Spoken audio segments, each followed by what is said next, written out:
The sun had barely started its climb over the dusty Kansas horizon when Jackson Reed pushed open the creaking barn door.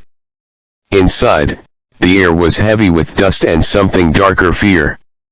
A young woman sat on the straw, knees drawn to her chest, wearing nothing but a tattered, dirt-stained dress. Sunlight streaked through the gaps in the boards, catching the bruises that painted her arms and legs like a silent warning. Her eyes darted at Jackson's shadow, as if expecting the next strike to come from him. Jackson's hand hovered near his belt, not on a gun, but on the instinct that had saved him from trouble more than once. He noticed the latch on the door, bolted from the outside, and the iron ring screwed into the wall beside a short chain. Marks on her wrists told a story he already understood, pain measured like a clock, counting each act of cruelty. Her whisper barely escaped her lips, "Father, 3 times a day." In that moment, Jackson knew he was standing at a crossroads. One path meant following the law and turning a blind eye. The other meant stepping into a fight no court might recognize. And somewhere, deep in the Kansas dust, a young woman's life depended on which side he chose. The sun had climbed higher over the horizon, painting the Kansas prairie with harsh gold and long shadows, when Jackson Reed led his horse up the narrow dirt road that cut between the fields. He'd been tipped off earlier by old Sam Harper, a retired ranch hand who had a nose for trouble, that something was wrong at the Holloway place. Jackson had ridden alone, knowing any show of force might drive the truth further into the shadows. The barn door was already closed when he reached the weathered structure. For a second, he wondered if he'd come too late. A young woman crouched in the corner, wrapped in nothing but a torn cotton dress, her hair matted with dust and sweat. Her eyes were wide and alert, scanning the barn as though expecting another blow to come at any moment. Bruises dotted her arms and legs, purple and yellow, a cruel reminder that her life had been measured in pain. Jackson's hand rested lightly on his belt, not on a gun, but on the instinct that had saved him in more fights than he could count. He noticed the latch first, secured from the outside. Then the iron ring, and the short chain lying neglected on the straw. Finally, he saw the shallow cuts carved into the post: morning, midday, night. She swallowed hard and whispered, "Father, 3 times a day." Her voice cracked but held more courage than he expected. He stepped closer, careful not to startle her. The woman, her name was Emily Holloway, 18, but carrying a weight no child should, watched him, unsure which side he was on. Jackson had known her father, Leland Holloway, for years. Small-time rancher, gambler, and drinker, with a reputation for getting loud in the wrong company. The townsfolk said he was overdue on his debts, and a daughter tied to the land made a convenient pawn. Jackson had been in Dodge City long enough to know the signs, control masquerading as care. He stepped forward, blocking the view of the barn's interior, not aggressive, just steady. "She's locked in," he said plainly. Leland Holloway appeared from the yard, carrying a water bucket. His smile was meant to charm, but it didn't reach his eyes. "Emily gets dramatic in the heat," he said. "Girls have a wild streak." Jackson didn't answer. He kept his eyes on Emily, assessing, calculating. "She's not sick. She's not unstable. She's trapped." Leland's laugh was low, dismissive. "She runs off, I keep her close. That's raising a child." Emily didn't move, didn't cry, didn't defend herself. She just sat, tense, like a coiled spring. Jackson took a deep breath. He'd come for a big gelding, but what he found was a life held in chains. "I'll take the gelding," Jackson said evenly. "And I'll hire her to help me on the drive back. Fair pay, honest work."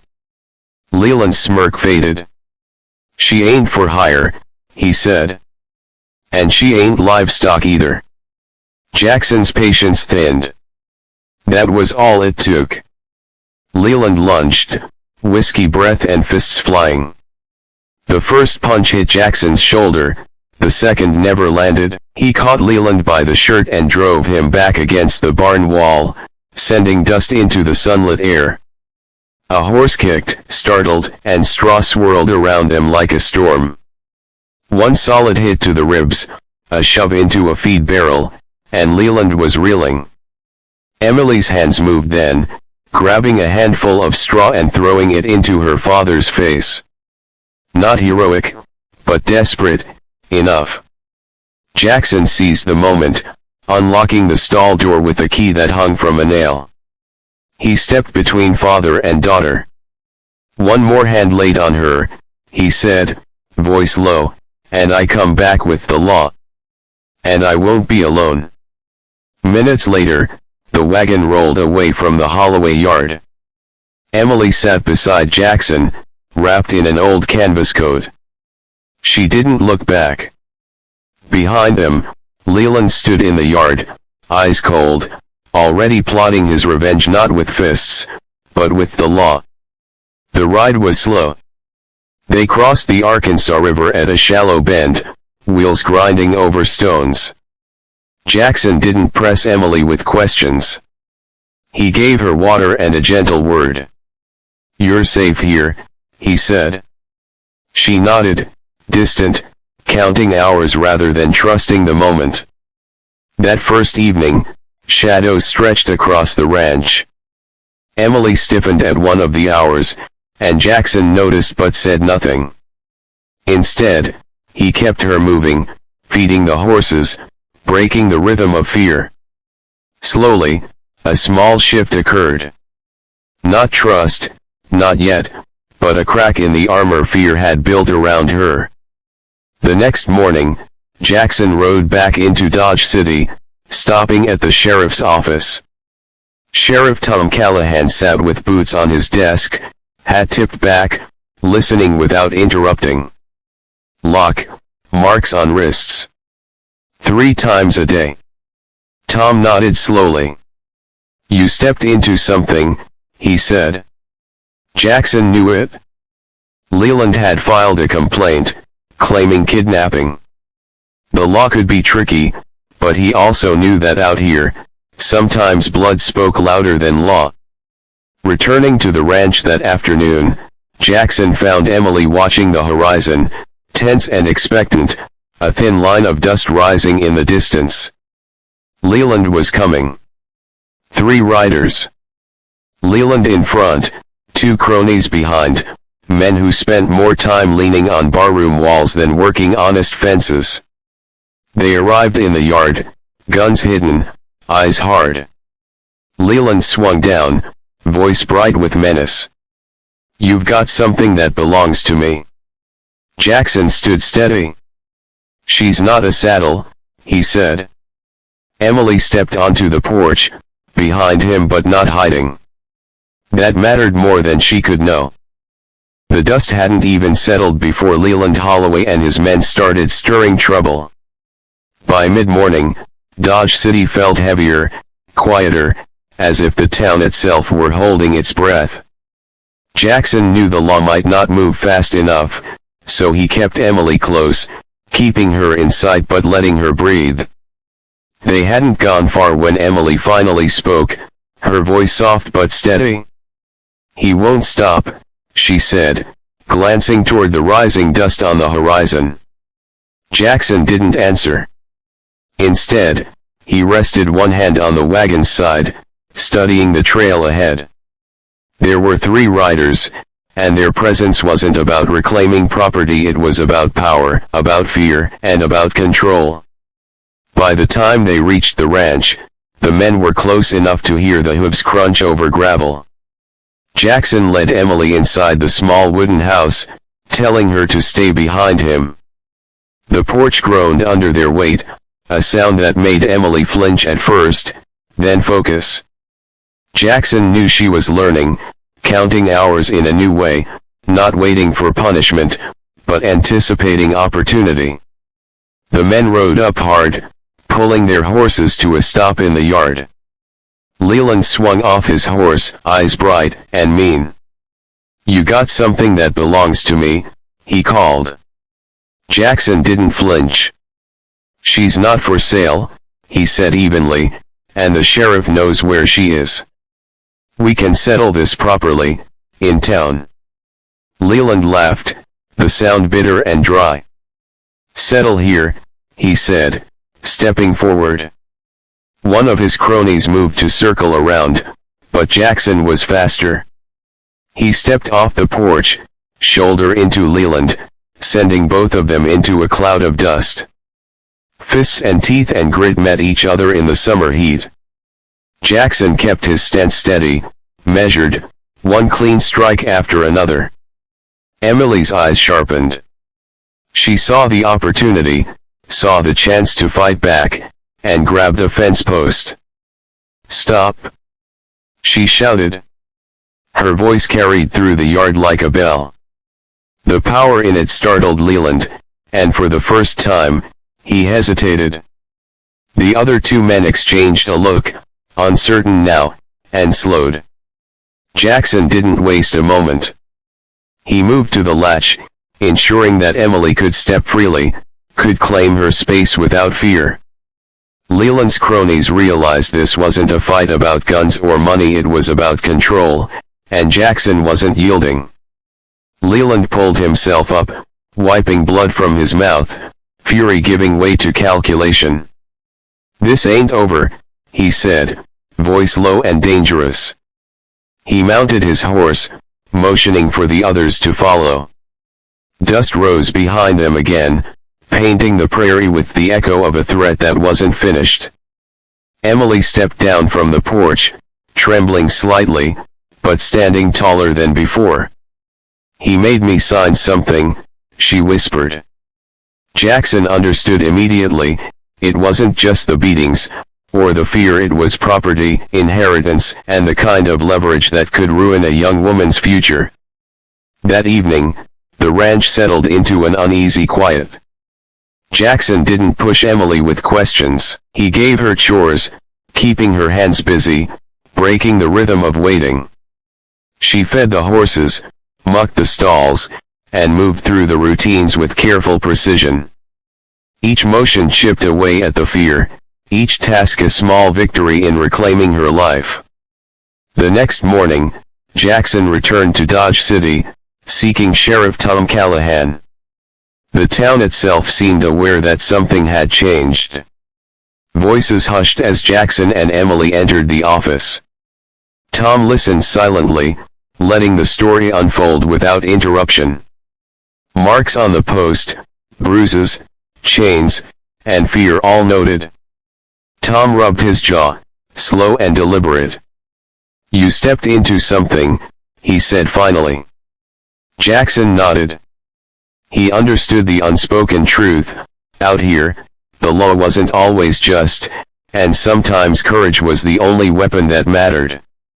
Returning to the ranch, he found Emily standing at the fence, watching the horizon like she expected dust to rise at any second. 3 riders were already moving along the road, approaching, and this time Jackson felt the weight of what was coming. By mid-afternoon, the Holloway men were within sight again. Jackson positioned Emily behind him, letting her see, letting her learn. This wasn't just about defending land or honor, it was about showing her she could hold her ground. The tension stretched tight as a wire, the Kansas wind carrying dust and the smell of leather, sweat, and fear. When the riders arrived in the yard, Jackson stepped forward, blocking Emily without raising his voice. Leland's eyes narrowed, fury and disbelief mingling. Jackson's stance was firm, unyielding, the kind of presence that demanded attention without shouting. The cronies were unsure now, their swagger gone. They had counted on fear, and fear had already been replaced by determination. Emily moved slightly, her hands steady on the rail. Jackson didn't speak. He didn't have to. She had seen it. Courage could be quiet, and it could be enough to change the tide. The afternoon sun began to dip, long shadows stretching across the yard. Jackson knew the fight wasn't over, not yet, but Emily had taken her first steps toward claiming her life. And that, he thought, was worth more than any victory in town, any lawman's ruling, or any fist thrown in anger. Dodge City had a way of weighing on a man. Streets that looked quiet in the morning often hid tempers that boiled under the noon sun. Jackson Reed rode into town before sunrise, Emily Holloway quietly seated behind him. The sheriff's office was empty when they arrived, but the faint smell of tobacco and worn leather lingered in the wooden air. Sheriff Tom Callahan leaned back in his chair, arms crossed, hat tipped low. Jackson placed Emily's hand gently on the edge of the desk. "She's not here by choice," he said. "She's been held in a barn, chained, beaten. She's afraid of her father." Tom rubbed his jaw, slow, deliberate. "I know him," he said finally. "Leland Holloway's got friends, favors owed, debts. He'll push the law, twist the story." "You know that?" "I do," Jackson admitted. "But there's more at stake than law. There's a girl who's done nothing wrong except exist under his thumb. We can't let him manipulate it." Emily stepped forward slightly. For the first time, her voice carried the weight of her own resolve. "I didn't sign it freely," she said. "I was scared. He made me." Her eyes met the sheriff's. Tom's expression softened. "That's the proof we need," he said. By mid-afternoon, word had spread. Townsfolk whispered from saloon steps, grocery windows, and the churchyard. The story was no longer just about Emily, it was about justice, morality, and whether Dodge City would allow fear to rule. Leland Holloway, of course, had filed his complaint first. He painted the story as a father's right to discipline, twisting the law to his advantage. But the witnesses, the bruises, the marks, and Emily's voice, small, firm, unwavering, began to shift the weight in Jackson's favor. Returning to the ranch that evening, Jackson found Emily near the fence, counting shadows as if measuring danger. The horizon carried dust once again, a reminder that the Holloways were still out there, their threat lingering like a cloud of smoke. Jackson approached slowly, offering no words, just presence. The silence between them spoke volumes. Night fell, and the prairie became a vast black sea with stars scattered like embers. Emily helped Jackson prepare the horses, feed the livestock, and secure the barn. Each task was deliberate, each movement a lesson in reclaiming agency, reclaiming life. Jackson knew the fight wasn't over, but Emily had begun to understand that fear could be confronted, measured, and, eventually, dismantled. The next morning brought dust rising along the horizon once more. Jackson had ridden out early to scout the road, returning to find Emily already alert, observing the sky and the distant line of riders. Leland Holloway had sent men again, this time armed with both anger and law. They came not only to intimidate but to stake their claim over Emily's mother's land. Jackson positioned himself between Emily and the threat, voice calm, body steady. "Stay behind me," he instructed, but Emily didn't flinch. For the first time, she lifted her chin, acknowledging that while Jackson was her shield, she had a voice of her own. The riders stopped in the yard. Dust swirled, hooves stamping, and Leland swung off his horse, eyes scanning for weakness. Jackson's response was deliberate, slow, steady. He moved to the porch, creating a buffer, blocking any attempt to reach Emily. The tension was unbearable, the sun a harsh spotlight on every line of fear and determination. A fight erupted not with guns, but with fists, with grit, with the raw energy of desperation and courage. Jackson's movements were precise, his strikes deliberate, while Leland's were wild and uncoordinated. Emily watched, absorbing, understanding the dynamics of power. Then she acted. She stepped onto the porch, holding a post like a weapon, shouting commands. Her voice carried, commanding attention and halting the second rider's approach. The standoff broke, not in violence, but in understanding. Leland realized that the leverage he'd relied on, fear, was no longer in his hands. His cronies hesitated, uncertainty breaking the momentum. Jackson seized the moment, guiding Emily safely inside. Later that day, the sheriff's office confirmed what Jackson had suspected. Leland's influence had limits. Emily's testimony, combined with the bruises and marks, would carry weight in court. The law, imperfect though it was, could protect her, but only if she and Jackson remained steady. Emily finally sat, exhausted but resolute. "I can't let him win," she said quietly. Jackson nodded. "Then we make sure he can't. Not with fear, not with fists, not with words." By sunset, Dodge City had shifted. The story of Emily Holloway's captivity and courage spread like wildfire, carried by whispers, by gossip, by those who had seen or heard enough.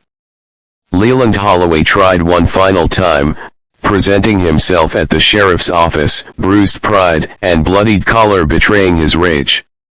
Sheriff Tom Callahan laid the papers on the desk, a transfer of land from Emily's late mother's small property. Signed under duress, but now under review and challenged. Emily stood firm, arms at her sides, chin lifted.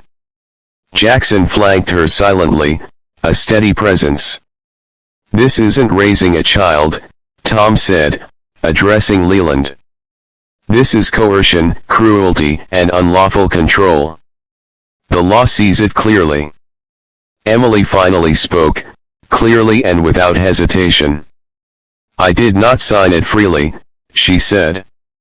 One word firm, unwavering. Tom nodded. Leland's complaints fell flat. His influence, his fear, his fists all meaningless now against truth and courage. By nightfall, the Holloway's hold on Emily had ended. Leland was taken into custody, charged with assault and unlawful restraint. Emily's mother's land was secure for review, protected by the law and by her own voice. The town buzzed with talk of her bravery, of Jackson Reed's steady hand, and the lesson that fear only holds power if no one stands against it. The prairie, once heavy with threat and dust, now held a quiet promise. Emily Holloway, though scarred, was free. Jackson rode beside her, a silent partner, a protector, a witness to the courage of one who refused to be measured by bruises or chains. Out in the wide Kansas sky, the sun dipped below the horizon. The clock of fear had stopped, replaced by agency, by law, and by the quiet strength of a girl who had finally learned that standing steady even in one word could change everything. And somewhere, beneath the stars, Jackson knew that courage, like the prairie wind, could never truly be chained.